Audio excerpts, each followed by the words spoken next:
Halo sobat semua, selamat datang kembali di channel Donghua TV. Gimana kabarnya sobat? Pastinya baik-baik saja kan? Semoga sobat semua selalu diberikan kesehatan dan dilancarkan semua urusannya.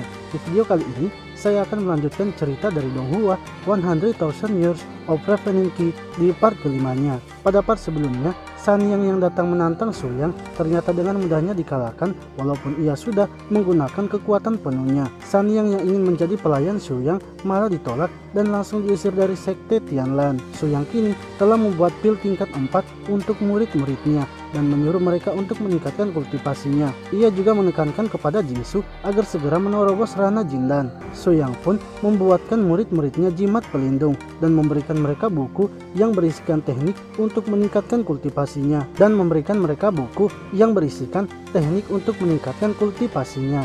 Sekte Tianlan kini semakin ditakuti banyak orang, sehingga sekte Tianlan pun diundang untuk datang ke pelelangan. Suyang dan Jingsu kemudian pergi ke pelelangan.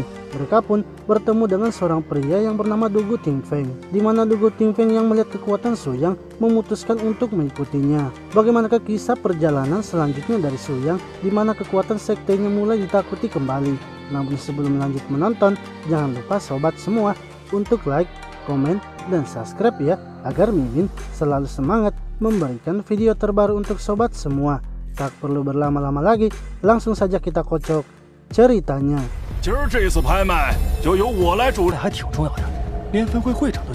Cerita dilanjutkan dengan pelelangan yang akan dimulai. Orang-orang pun merasa kalau pelelangan kali ini sepertinya sangat penting, sebab yang memimpin langsung lelang itu adalah ketua cabang. Lalu, ketua cabang mengeluarkan barang pertama yang akan dijual, yaitu ginseng spiritual kelas menengah. Bisa digunakan sebagai obat untuk menyelamatkan nyawa selama masih ada napasnya. Seorang praktisi juga dapat hidup 100 tahun lebih lamanya jika ia memakan pil yang dibuat dari tanaman itu.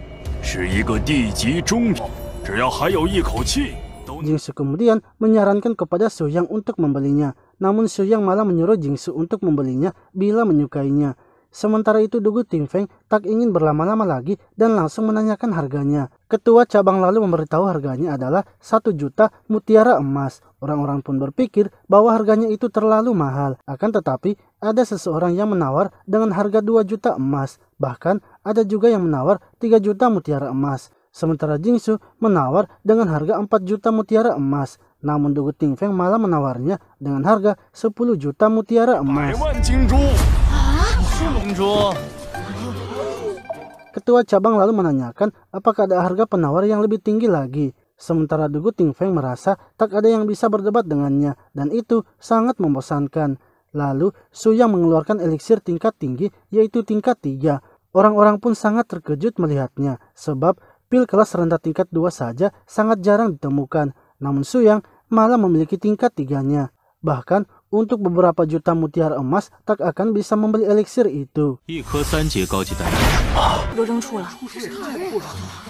Lalu Jingsu pun senang karena mereka telah membeli banyak harta karun. Ia pun menanyakan mengapa Suyang membeli batu hitam. Suyang menjelaskan bahwa itu bukanlah batu biasa.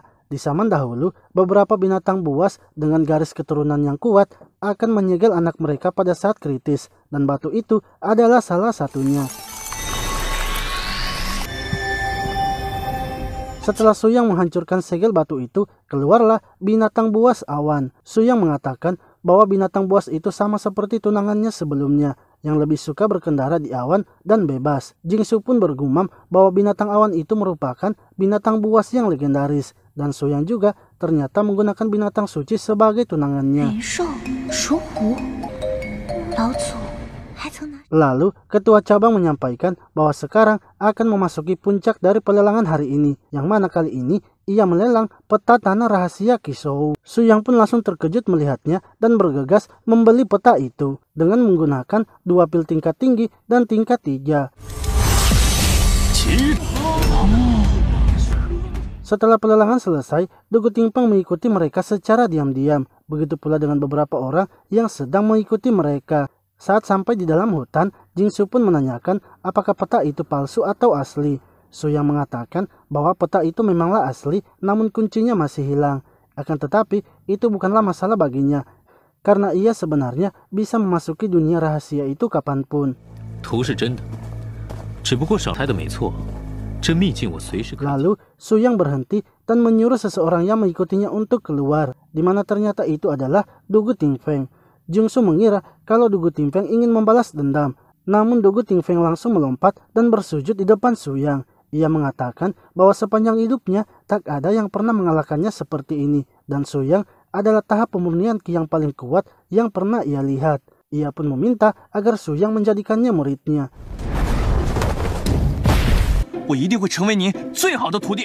Su Yang pun bersedia untuk menjadi gurunya, asalkan Dugu Tingfeng harus mengalahkan orang-orang yang ada di belakangnya. Ketiga orang itu menghina Dugu Tingfeng karena memohon kepada Su Yang yang merupakan pemurnian Ki untuk menjadi gurunya. Dugu Tingfeng merasa kalau mereka bertiga itu bukanlah lawannya dan langsung menyerang mereka. Dugu Tingfeng berhasil mengalahkan salah satunya. Akan tetapi menurut Su Yang, Dugu Tingfeng bergerak terlalu semangat dan sembrono. Lalu Dugu Tingfeng melawan orang selanjutnya lagi dan berhasil menahannya. Namun Dugu Tingfeng terkena racun api dan akhirnya harus terjatuh.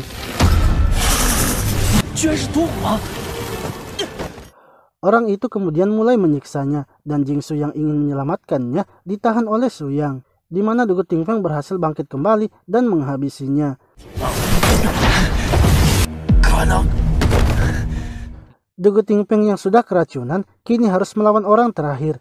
Pria itu sangat senang karena temannya telah terbunuh, sebab ia nantinya akan mengambil sendirian semua harta mereka. Pria itu berhasil memojokkan Dugu Tingfeng dan menyuruhnya untuk berlutut. Akan tetapi, tiba-tiba Su Yang maju menyerang pria itu karena ia tak mau muridnya berlutut.